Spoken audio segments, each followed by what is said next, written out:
Hello friends, स्वागत है हमारे इस नए वीडियो में। आप देख रहे हैं एसके एजुकेशन प्लानेट।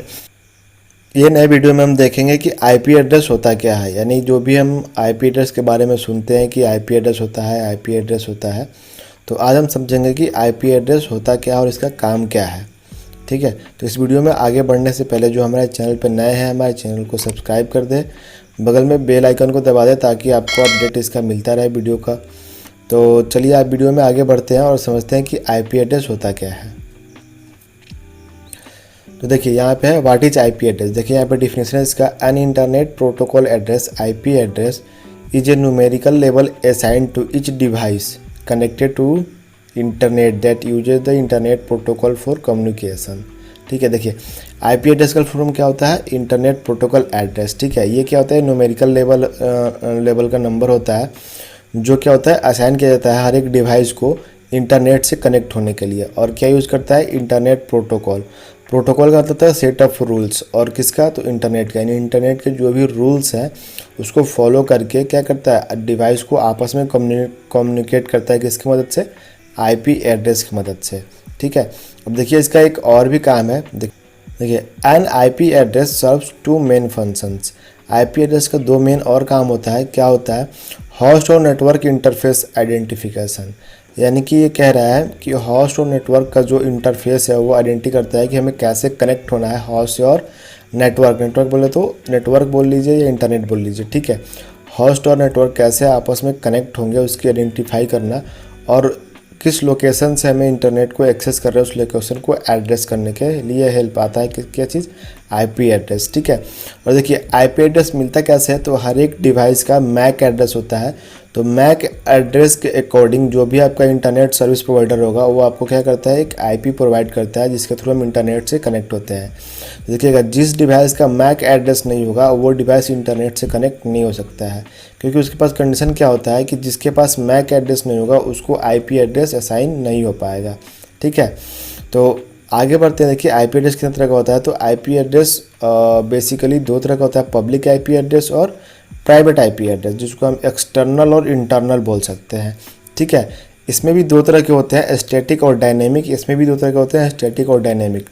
तो आप देखिए पब्लिक क्या होता है, पब्लिक आईपी एड्रेस क्या होता है कि हम पूरे पब्लिक के लिए ओपन होता है। इसमें क्या होता है, class A, class B, class C, जो तीनों क्लास होते हैं वो क्लास के आईपी पब्लिकली होते हैं। बट इसमें कुछ रेंज प्राइवेट आईपी को भी दिए गए हैं। क्लास ए का कुछ रेंज, क्लास बी का कुछ रेंज, क्लास सी का कुछ रेंज जो प्राइवेट आईपी को दिए गए हैं। प्राइवेट आईपी वो होते हैं जो मतलब कि नेटवर्क तो है बट वो इंटरनेट से कनेक्ट होना नहीं चाहते, तो उस केस में ये उन पीसीज को या डिवाइसेस को ये प्राइवेट आईपी का रेंज असाइन किया जाता है ताकि उनको लोकली नेटवर्क में कोई दिक्कत ना हो। ये समझेंगे जब अगला लेक्चर हम आईपी क्लास पढ़ेंगे, उसमें क्लियरली समझेंगे कौन सा रेंज किसके लिए प्रोवाइड होता है। देखिए इसमें होता है दो तरह का होता है, एक स्टैटिक डायनेमिक और स्टैटिक डायनेमिक। देखिए स्टैटिक और डायनेमिक का मतलब समझ लीजिए, समझ में आ जाएगा क्या होता है। देखिए स्टैटिक का मतलब होता है कि अगर एक बार आपके किसी डिवाइस को आईपी मिल गया, वो हमेशा आपका सेम आईपी ही उस डिवाइस का रहेगा। आप जब भी नेटवर्क से कनेक्ट रहिएगा आपके डिवाइस का आईपी एड्रेस क्या रहेगा, वो सेम जो एक बार असाइन हो गया वही रहेगा। डायनेमिक का मतलब होता है कि जब आप इंटरनेट से कनेक्ट होइएगा उस टाइम आपको एक आईपी एड्रेस असाइन होगा, फिर उसके बाद कुछ देर बाद जब आप डिस्कनेक्ट होइएगा वो आईपी एड्रेस आपका हट जाएगा। फिर दोबारा से जब इंटरनेट पे कनेक्ट होइएगा तो आपको एक आईपी एड्रेस असाइन होगा, बट वो सेम ना रह के कोई और आईपी एड्रेस असाइन हो जाएगा। ठीक है, इसको बोलते हैं डायनेमिक आईपी एड्रेस असाइन करना। देखिए, और इसमें भी सेम सिचुएशन यही है कि स्टैटिक, यानी ये क्या करे, कंपनी किसी पीसी को या किसी डिवाइस को अगर आईपी कन्फिगर कर दिया कि फिक्स यही आईपी रहेगा उस पीसी का, उस डिवाइस का, तो ये स्टैटिक में आ जाता है। अगर डायनेमिक में होता है कि अगर हम जब भी इंटरनेट से कनेक्ट होते हैं तो आईपी अभी कुछ और रहेगा, फिर डिस्कनेक्ट हो गए, फिर अगर दोबारा से कनेक्ट होते हैं तो आईपी क्या होगा, चेंज हो जाएगा। तो हर एक बार नया आईपी मिलेगा। इसको किस कंसेप्ट में आता है, वो डायनेमिक में आता है। और स्टैटिक क्या होता है, फिक्स आईपी आपका होता है। तो यहाँ तक आपका क्लियर है, तो चलिए बढ़ते हैं आगे, देखते हैं और क्या होता है। तो देखिए आईपी वर्जन्स दो तरह के हैं अभी फ़िलहाल।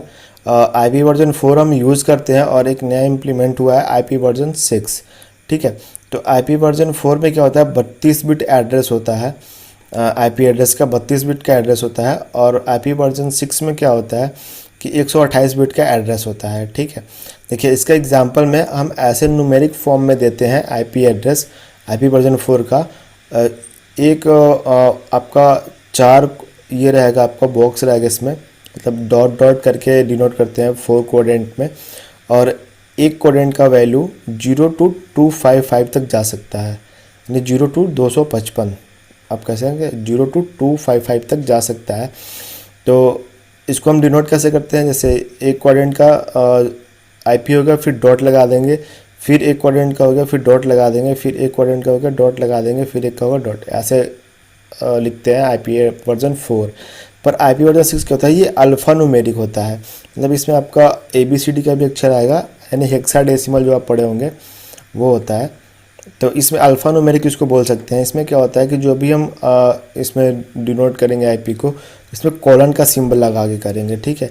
इसमें क्या होता है डॉट का सिंबल, इसमें क्या होता है कॉलन का सिंबल, और ये आईपी एड्रेस अल्फ़ा न्यूमेरिक होता है। तो इसका कॉम्बिनेशन लगभग 4 बिलियन, अगर अराउंड इसका देखा जाए तो इतना 4 बिलियन के आसपास बन सकता है। इसका तो हमें पता नहीं है, तो बहुत सारा हो गया, आप खुद अंदाज़ा लगा सकते हैं नंबर देख के कितना आईपी एड्रेस इसका कॉम्बिनेशन बन सकता है, ठीक है। और इसका लगभग 4 बिलियन। तो देखिए होता क्या है कि जब ये आईपी वर्जन 4 का कंसेप्ट आया था, तो उस टाइम क्या हो गया कि हमें पता नहीं था कि इतने इंटरनेट यूज़र बढ़ जाएंगे एकाएक, कि 4 बिलियन तो बहुत होता है ना। तो अब क्या है कि सबके पास 2-2, 3-3, 4-4 और डिवाइसेस हैं जो नेट से कनेक्ट होते हैं, जैसे लैपटॉप हो गया, घर में 2-3 मोबाइल हो गए, एक आदमी के पास 3-3 मोबाइल रह रहा है। तो क्या है, सबको कनेक्ट होना था, सबके लिए आईपी चाहिए। तो अब क्या हो गया, आईपी की कमी पड़ने लगी, यानी 4 बिलियन आईपी भी हमारे लिए क्या हो गया, कम पड़ने लगा। तो हम क्या इम्प्लीमेंट हो गया, आईपी वर्जन 6। लेकिन देखिए जो सर्वर, जो नेटवर्क आईपी वर्जन 4 स्ट्रक्चर पे वो बन चुका है, उसको आईपी वर्जन 6 पे कम्युनिकेट करना थोड़ा सा टिपिकल है। तो इसलिए हमें टाइम लग रहा है आईपी वर्जन 4 से आईपी वर्जन 6 पे चेंज होने में, बट धीरे धीरे हमें लगता है कि ये आईपी वर्जन 4 इम्प्लीमेंट होकर आईपी वर्जन 6 हो जाएगा, ठीक है। तो देखिए इसको ओवरकम करने के लिए हम तो एक पीछे कंसेप्ट पड़े डायनेमिक आईपी एड्रेस। तो डायनेमिक में क्या होता है कि उस टाइम में जो आईपी फ्री रहेगा वो आईपी आपको प्रोवाइड हो जाएगा, और उससे आप यूज करिएगा, फिर डिस्कनेक्ट हो जाएगा, वो आईपी फ्री हो जाएगा। यानी कि सपोज कीजिए कि आपके घर में अगर 5 फ़ोन है, ये आपका जो भी फ़ोन है घर में इतना फ़ोन सारा है, समझ लीजिए कि एट अ टाइम हम 3 फ़ोन यूज कर रहे हैं, 2 रखे हैं। तो अगर इसको डायनेमिक आईपी हमें सबको प्रोवाइड हो रहा है, तो हमारे पास अगर 5 आईपी है, तो हमारे पास क्या, अगर 2 फ़ोन रखो, 2 आईपी फ्री है। तो इसका मतलब क्या हुआ कि इसका आईपी किसी को असाइन हो सकता है, दूसरे डिवाइस जो अभी हम यूज़ कनेक्ट कर रहे हैं इंटरनेट से, ठीक है। दो डायनेमिक कंसेप्ट में ये आता है कि जो आईपी अभी फ्री है किसी और को अलॉट कर दो उतने टाइम स्लॉट के लिए, ठीक है। दूसरा कंसेप्ट आता है एनएटी का, नेटवर्क एड्रेस ट्रांसलेशन। इसका देखिए सीधा सा समझिएगा कि ये होता क्या है, नेट क्या होता है। तो सपोज कीजिए कि आपके घर पे एक राउटर लगा हुआ है जिसका आईपी एड्रेस ये 230 है, ठीक है, 192.168.1.233 एग्जाम्पल के रूप में ये आईपी एड्रेस मान लेते हैं। और इस आपके राउटर से, यानी आपके जो घर में हॉटस्पॉट लगा हुआ है, राउटर लगा हुआ है, इससे आपका लैपटॉप कनेक्ट है, घर के फ़ोन सारे कनेक्ट है, जिनको देखिएगा तो उनका आईपी लोकली आईपी क्या पड़ा रहेगा कि 192.168, और लास्ट का क्या होगा, चेंज होगा। इसका भी लास्ट का क्या होगा, चेंज होगा। इसका भी लास्ट का क्या होगा, सब सेम होगा। देखिए तो राउटर के अंदर ऐसा कॉन्फ़िगरेशन होता है कि ये जिसके जो डिवाइस इससे कनेक्ट होगा इसका एक टेबल बना कर रख लेगा, यानी जो भी हम डेटा फेच करेंगे ये राउटर को पता रहेगा कि किस डिवाइस से क्या रिक्वेस्ट आया है। तो ये क्या होगा कि इस एड्रेस से ही बाहर नेटवर्क पे कनेक्ट होगा, यानी बाहर जो इंटरनेट से कनेक्ट होगा ये इस एड्रेस से ही कनेक्ट होगा। यानी कि हम कोई भी यहाँ से रिक्वेस्ट इसको भेजेंगे तो ये डायरेक्ट आके कहाँ मैप होगा, यहाँ से, और इस एड्रेस के थ्रू नेटवर्क पे जाएगा कि हमें ये डेटा वहाँ से फेच करके लाना है। जब इसके पास वापस डेटा आएगा तो फिर ये समझता है कि ये रिक्वेस्ट हमने ये डिवाइस दिया था या ये डिवाइस दिया था, उसके अकॉर्डिंग ये वापस सेंड कर देगा, ठीक है। तो ये कंसेप्ट होता है नेट का। इतना सिंपली लैंग्वेज में समझ सकते हैं कि नेटवर्क एड्रेस एलोकेशन, यानी कि हम एक आईपी हमको मिला पब्लिकली जहाँ पर हम इंटरनेट से कनेक्ट होते हैं, बाकी लोकल लेवल पे हॉटस्पॉट ने क्या कर दिया, हमारे यहाँ से जो भी राउटर है उसने एक आईपी एक्सटेंड कर दी, इतने से हम कम्युनिकेट इसमें कर सकते हैं, और ये बाहर डेटा से कम्युनिकेट, नेटवर्क से कम्युनिकेट इस आईपी से करेगा, ठीक है। तो ये नेट का कंसेप्ट होता है। तो आई थिंक आपको आईपी एड्रेसेस समझ में आए होंगे, नेट क्या होता है, आईपी वर्जन 4 क्या है, आईपी वर्जन 6 क्या है, इंटरनेट प्रोटोकॉल क्या होता है। तो आई होप ये वीडियो में आपको ये सारी चीज़ें समझ में आ गई होंगी। अगर आपको अभी भी आईपी वर्जन से लेके कोई रिलेटेड कोई इशू है तो आप वीडियो के कमेंट बॉक्स में कमेंट कर सकते हैं, मैं उसका रिप्लाई ज़रूर दूंगा। Thank you.